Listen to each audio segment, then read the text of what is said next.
सोचिए जरा, जब हम अंतरिक्ष से अपनी पृथ्वी की ओर देखते हैं तो शहर अपनी रोशनी से जगमगाते हुए कितने अद्भुत लगते हैं, है ना? लेकिन आज इस कॉस्मिक और रहस्यमयी नज़ारे के बीच हमारा ध्यान धीरे धीरे भारतीय उपमहाद्वीप की ओर जा रहा है। आज के हमारे इस विश्लेषण में हम एक बहुत ही गहरे, बहुत ही रहस्यमयी सवाल पर चर्चा करने वाले हैं। दुनिया में इतने सारे देश हैं, अमेरिका, चीन, रूस, अफ्रीका, यूरोप और भी बहुत कुछ। लेकिन आखिर हिंदू देवी देवताओं की कहानियां मुख्य रूप से भारत की धरती से ही क्यों जुड़ी हुई हैं? क्या इस विशिष्ट भूमि में कोई रहस्यमयी ब्रह्मांडीय ऊर्जा छिपी हुई थी? आज हम इसी ऐतिहासिक और सांस्कृतिक रहस्य से पर्दा उठाने की कोशिश करेंगे। तो चलिए सीधा इस सवाल की गहराई में उतरते हैं।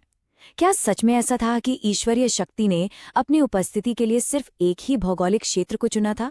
मतलब, क्या असीमित ईश्वरीय शक्ति केवल एक ही भूभाग तक सीमित हो सकती है, या फिर इसके पीछे इतिहास, संस्कृति और मानव सभ्यता के विकास की कोई बहुत ही गहरी कहानी है? ये एक ऐसा सवाल है जो शायद हम सभी के मन में कभी न कभी जिज्ञासा पैदा करता ही है।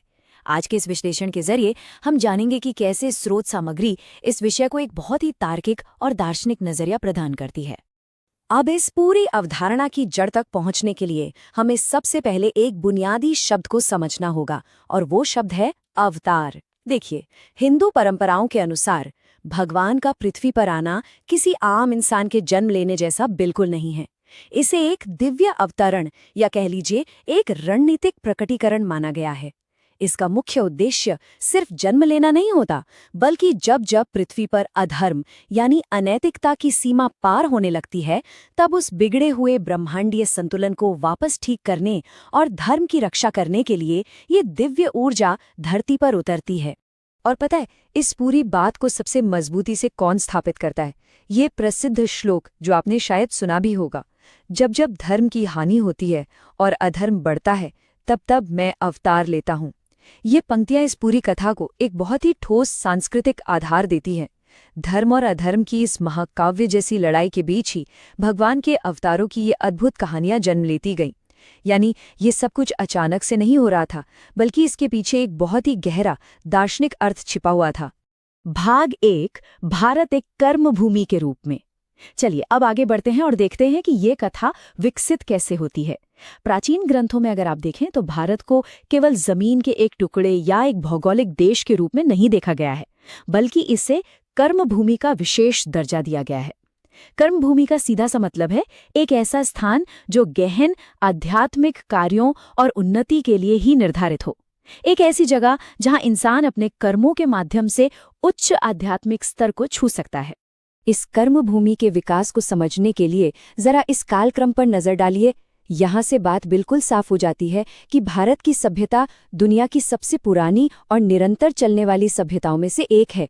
8 से 5,000 साल पहले जब दुनिया के कई हिस्सों में सभ्यताएं बस अपने शुरुआती चरण में ही थीं, तब यहाँ ऋषि मुनि प्रकृति के बीच बैठकर गहरी तपस्या कर रहे थे। 3,000 साल पहले तक तो महान वैदिक ग्रंथों की रचना हो रही थी, और 2,000 साल पहले तक योग और दर्शन शास्त्र में महारत हासिल की जा रही थी।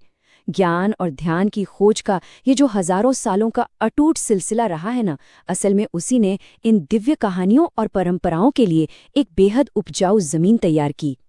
और एक दिलचस्प बात बताऊं, इस पूरे आध्यात्मिक विकास में भारत के भूगोल ने एक बहुत बड़े उत्प्रेरक यानी कैटलिस्ट का काम किया।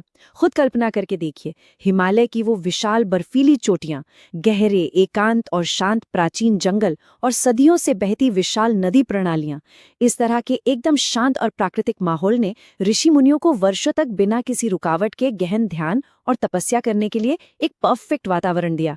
ये वो जगह थी जहां एकाग्रता और आध्यात्मिकता बहुत ही स्वाभाविक रूप से पनप सकती थी। इस पूरी बात को हम एक बहुत ही शानदार और निष्पक्ष उदाहरण से समझ सकते हैं। देखिए, जब किसी एक विशिष्ट क्षेत्र में किसी विचार या कला का विकास बहुत लंबे समय तक होता है, तो उससे जुड़ी कहानियां भी वहीं सबसे ज्यादा देखने को मिलती हैं। बिल्कुल वैसे ही जैसे कुंग फू चीन से जुड़ा है। अब इसका मतलब ये तो नहीं है ना कि दुनिया में कोई और लड़ना नहीं जानता था, बल्कि उस विशिष्ट कला का सबसे गहरा विकास वहीं हुआ था। ठीक इसी तरह हजारों वर्षों तक ध्यान, दर्शन और आध्यात्मिकता पर भारत के गहरे सांस्कृतिक फोकस के कारण ईश्वर के अवतरण की ये कथाएं प्राकृतिक रूप से यहीं की परंपराओं का एक अहम हिस्सा बन गईं। भाग 2, विभिन्न सभ्यताओं में दिव्यता। अब वक्त आ गया है कि हम भारत से थोड़ा बाहर निकलें और पूरी दुनिया की ओर देखें। क्या आध्यात्मिक खोज केवल एक ही स्थान पर हो रही थी? जी नहीं, बिल्कुल नहीं। ईश्वरीय शक्ति और आध्यात्मिकता को खोजना हमेशा से ही एक वैश्विक मानवीय प्रयास रहा है। तो आइए देखते हैं कि कैसे अलग अलग सभ्यताओं ने इस ब्रह्मांडीय रहस्य को सुलझाने की कोशिश की। अब इस स्लाइड में जो बात है वो वाकई बहुत दिलचस्प है। दुनिया की लगभग हर प्राचीन सभ्यता ने ईश्वर और दिव्यता की अपनी एक अनूठी समझ विकसित की थी। प्राचीन यूनान को देखिए, वहां ओलंपियन देवताओं की कथाएं थीं। मिस्र में प्रकृति और ब्रह्मांडीय देवताओं का अपना एक पूरा समूह मौजूद था। चीन ने अपनी गहरी दार्शनिक और आध्यात्मिक परंपराएं विकसित की और जापान की अपनी एक बहुत ही समृद्ध और स्थानीय धार्मिक मान्यताएं थीं। इसका सीधा सा मतलब ये है कि ईश्वर सिर्फ एक जगह नहीं थे, बल्कि हर सभ्यता ने दिव्यता को अपने तरीके, अपनी भाषा और अपनी संस्कृति के अनुसार समझा और महसूस किया। यहाँ पर एक और अहम पहलू है जिस पर हमें ध्यान देना चाहिए, विज्ञान और धर्म का दृष्टिकोण। विज्ञान भौतिक साक्ष्यों, पुरातत्व और इतिहास पर आधारित होता है। उसे वो सबूत चाहिए जिन्हें भौतिक रूप से साबित किया जा सके। दूसरी ओर धार्मिक दृष्टिकोण मुख्य रूप से आस्था, प्राचीन दर्शन और आध्यात्मिक विश्वासों पर केंद्रित होता है। देखा जाए तो ये दोनों अक्सर अलग अलग सवालों के जवाब तलाश रहे होते हैं। विज्ञान हमें भौतिक दुनिया के कैसे का जवाब देता है, जबकि धर्म अक्सर जीवन और ब्रह्मांड के क्यों का उत्तर देने की कोशिश करता है। इसलिए अवतारों की इन कहानियों को केवल भौतिक इतिहास की कसौटी पर परखने के बजाय एक गहरे दार्शनिक नजरिए से देखना कहीं अधिक प्रासंगिक हो जाता है। भाग 3, सार्वभौमिक उपस्थिति। और अब हम पहुंच गए हैं आज के इस विश्लेषण के सबसे महत्वपूर्ण और दार्शनिक चरमोत्कर्ष पर। यहाँ हम बात कर रहे हैं एक ऐसी ईश्वरीय सत्ता की जो किसी भी मानव निर्मित सीमा या भौगोलिक रेखाओं से बहुत बहुत ऊपर है। और स्रोत सामग्री भी अंततः इसी गहरे निष्कर्ष पर पहुंचती है। हिंदू दर्शन के अनुसार परम दिव्य ऊर्जा सर्वव्यापी है, यानी परमात्मा केवल एक राष्ट्र या किसी एक बॉर्डर तक सीमित नहीं है। वो भारत में भी मौजूद है, अमेरिका में भी, अफ्रीका में भी, और असल में इस पूरे विशाल ब्रह्मांड के कण कण में विद्यमान है।